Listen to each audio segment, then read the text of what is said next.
Esporte Terê. Esporte Terê FM.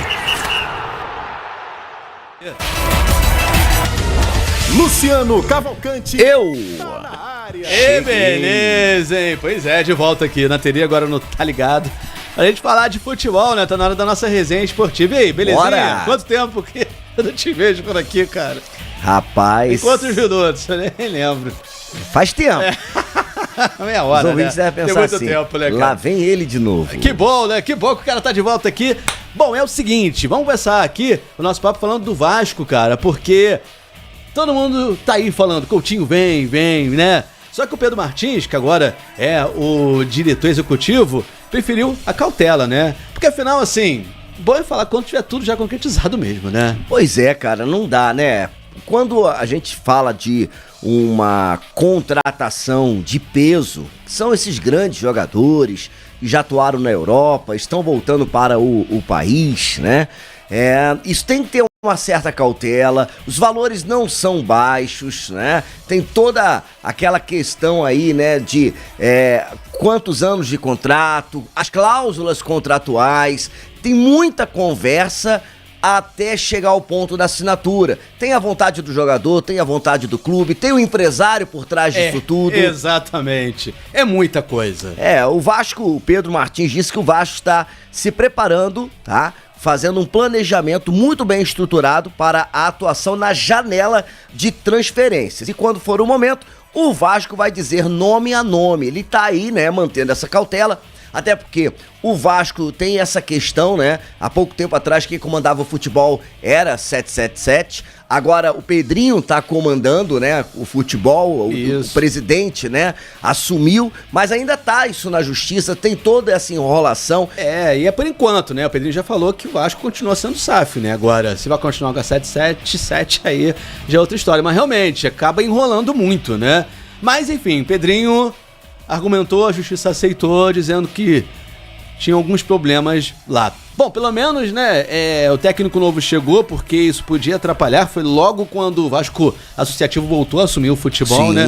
Sim. Então, pelo menos isso. E é isso, agora é pensar na janela de transferências e o Vasco com essa cautela. Calma, gente, quando tiver tudo certo, vamos anunciar. E tem agora o treinador nessa história também, né, para que normalmente quando se abre a janela de transferências, o próprio treinador é quem já indica alguns nomes, algumas peças importantes, e o Vasco precisa de muitas peças, né, tanto para ser titular quanto peças de reposição. O Vasco hoje tem um goleiro muito bom, tem o meio de campo também que tem trabalhado muito bem, o ataque às vezes tem deixado a desejar, mas o atacante Verratti, né, ele quando ele tá em boa fase, é um belo de um atacante. Então o Vasco precisa fazer essa análise, ir muito bem aí, né, para essa janela de transferências, e a gente aguarda. O Felipe Coutinho é o grande nome aí para ser anunciado?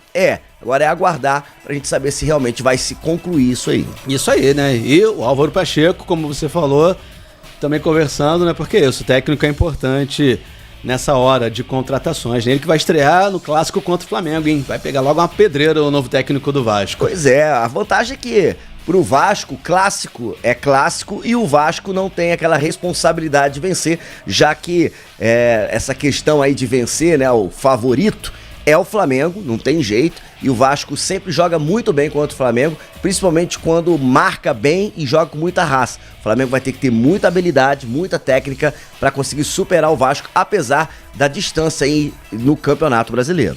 Pois é, né? Mas enfim, o novo técnico chegou com tudo e promete realmente montar um bom time. Mas tem Libertadores essa semana, né? Últimos jogos da fase de grupos, sexta rodada, pronto, né? Muitos clubes já se classificaram, muitos ainda, né, precisam dessa última rodada. Mas enfim, o Botafogo tá tranquilo, o Fluminense também. Já o Flamengo precisa vencer. Também não é uma tarefa muito difícil, né? Vamos falar então do Botafogo, né? Pra gente começar falando aí dos jogos. E o grupo do Botafogo joga na Colômbia, né? Tem isso, ele já tá classificado, mas agora tem a decisão. Quem vai ser o primeiro colocado? Isso interfere, né? Porque, na teoria, o primeiro colocado vai pegar aí o segundo colocado de um outro grupo que tende a ser um pouco mais fraco. Não, isso não é sempre assim. Mas o Botafogo tem um jogo difícil, tá? Às 7 horas da noite com o Júnior Barranquilla na Colômbia, em partida que apontará o primeiro colocado no grupo D. Atual campeão colombiano, o Júnior é o líder do grupo D da Conmebol Libertadores com 9 pontos, mesma pontuação do Botafogo. As duas equipes já estão classificadas às oitavas e a partida vai definir o primeiro colocado. O Botafogo chega embalado com 2 classificações em 2 jogos seguidos. Ao vencer o Universitário, avançou antecipadamente aí às oitavas, assim como contra o Vitória na Copa do Brasil, né? Então, a expectativa aí é que o Botafogo faça um bom jogo. Não é fácil e só a vitória interessa. Porque já está classificado, mas para ser primeiro colocado precisa vencer o Júnior na Colômbia e é um time difícil de ser batido, principalmente no seu estádio, e ele vem aí, é líder, é campeão colombiano e o líder do seu grupo.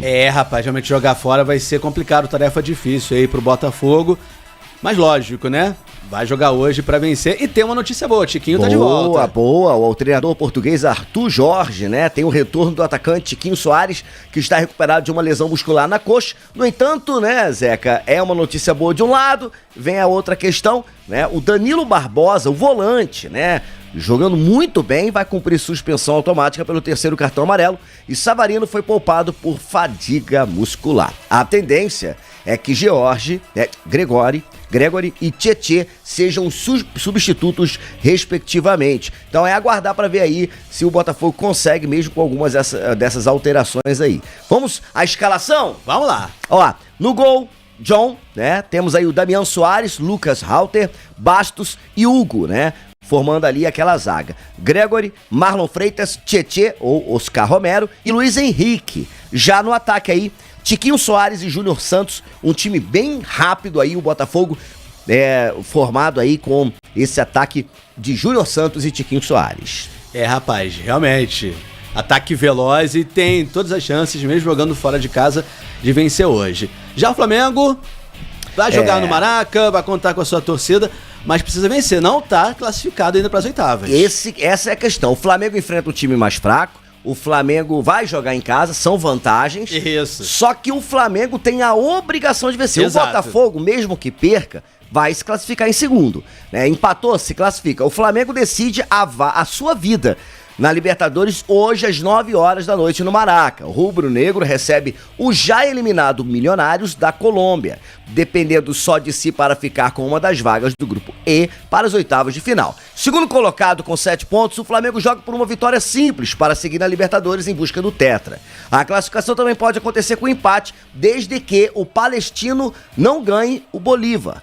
O jogo vai ser em La Paz. A tendência é que o Bolívar confirme o primeiro colocado, a primeira colocação, e vença aí o Palestino. Aí se o Flamengo empatar, o Flamengo assim se classifica. Mas para ter a mínima chance de terminar como líder do grupo, aí só a vitória interessa, junto com uma derrota do Bolívar para o Palestino. Então, são algumas combinações. Eu acho sempre assim, tem que vencer.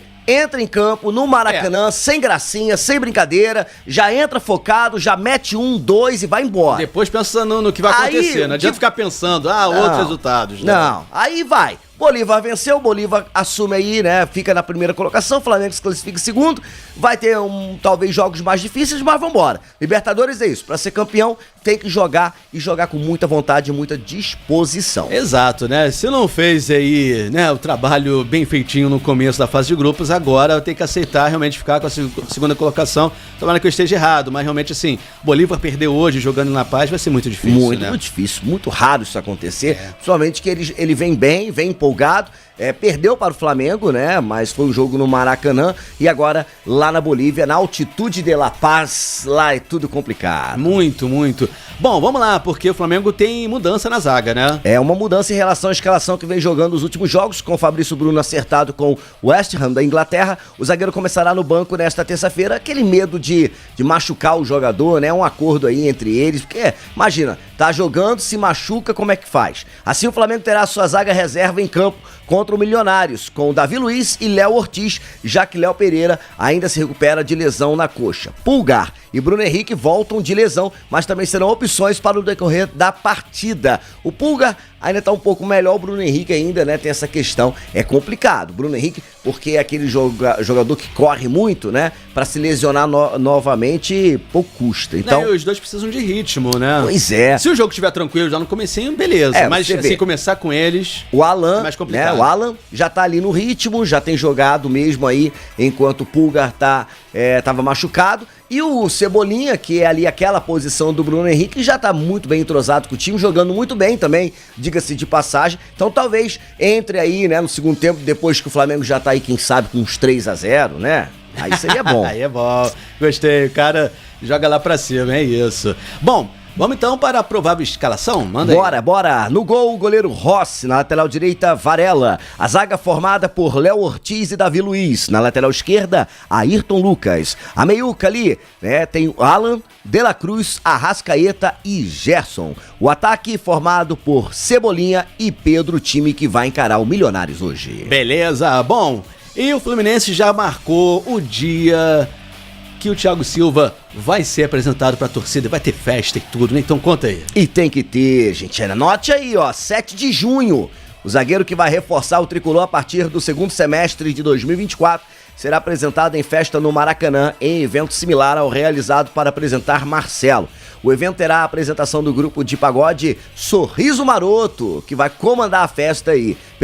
O Fluminense, né, que já trouxe alguns outros jogadores, né? O time do Fluminense é um time muito bom, né? Mas tá formando aí com muitos jogadores experientes, né? A gente tem aí essa preocupação de lesão, de ritmo, mas o Thiago Silva vem aí, né? Porque desde que o Nino saiu, o Fluminense perdeu muito aí, né? Tinha lá o seu capitão, o seu zagueiraço, que jogava muito. Agora vem o Thiago Silva, que é outro baita de um jogador, né, cara? Exatamente isso. E a zaga realmente não foi a mesma depois que o Nino saiu, porque ele tomava conta.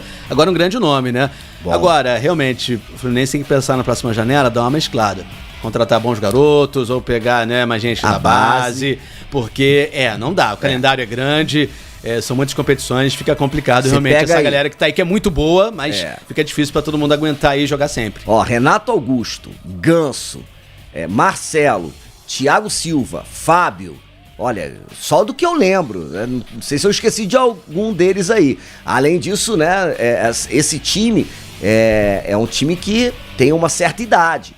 Tem experiência, mas já não tem mais a velocidade nem aquele ritmo da garotada. Você vê que o Palmeiras vem aí com o Hendrick, com o Estevão, né, jogando muito bem, mesclando. E é necessário ter essa mescla. O Fluminense precisa colocar, porque você vê muitas das vezes o Fluminense jogando e eu reparo como que o André, meio campista ali, né, ele fica sobrecarregado, correndo pra tudo que é lado, tendo que, né, fazer esse trabalho para manter ali o time de forma estável, equilibrada, né? Pois é, realmente, né? Tem que se desdobrar lá. Bom, o Fluminense que amanhã entra em campo, recebe no Maracanã o Alianza Lima, né, às 9h30 da noite, também pela Libertadores. O Fluminense tá tranquilo, classificado também. Mas vamos para os palpites de hoje. Vamos lá, Gabriel mandou Júnior Barranquilha 1, Botafogo 2, acreditando aí na vitória do Alvinegro, então, hoje na Colômbia. O Bota vence pra Gabriel, né? Gabriel, tá na técnica sempre aí, com os palpites também. Eu já acho que vai ser 2-1 pro Júnior. Pro Júnior? Rapaz, eu vou com o Botafogo, mas pra mim vai ser 1-0. 1-0 Botafogo? 1-0 Botafogo. Vamos lá, Beleza. Gabriel mandou Flamengo 3-0 em cima do Milionários hoje no Maraca. 3-0 Mengão? Rapaz. Olha, o jogo, eu ia nesse placar. Mas como a zaga é reserva, né? O Flamengo com essa zaga, o Léo Ortiz até que joga bem, o Davi Luiz, né? Vai depender muito, tem dia que ele joga bem pra caramba, tem dia que o Davi Luiz dá uns mole lá. Mas hoje vai ser tranquilo, lanterninha, Milionários pode nada, não consegue mais nada. Mas aí como o Gabriel foi no 3-0, eu vou fazer o seguinte, vou deixar aí 3-1 pro Flamengo. 5-0 Flamengo hoje. 5-0? Milionários hoje entra só pra poder fazer um amistoso. Então tá aí, vamos ver, vamos aguardar então, né? A gente vai descobrir amanhã quem aí acertou, quem errou os palpites, quem vai ganhar aquela Coca-Cola gostosa. Só quero ver, hein? Vou ver se eu ganho, porque tá difícil, hein? Tá tenso. Que eu ganho é só um abraço e parabéns. Valeu, até amanhã. Valeu, Zeca, até amanhã. Esporte Terê FM.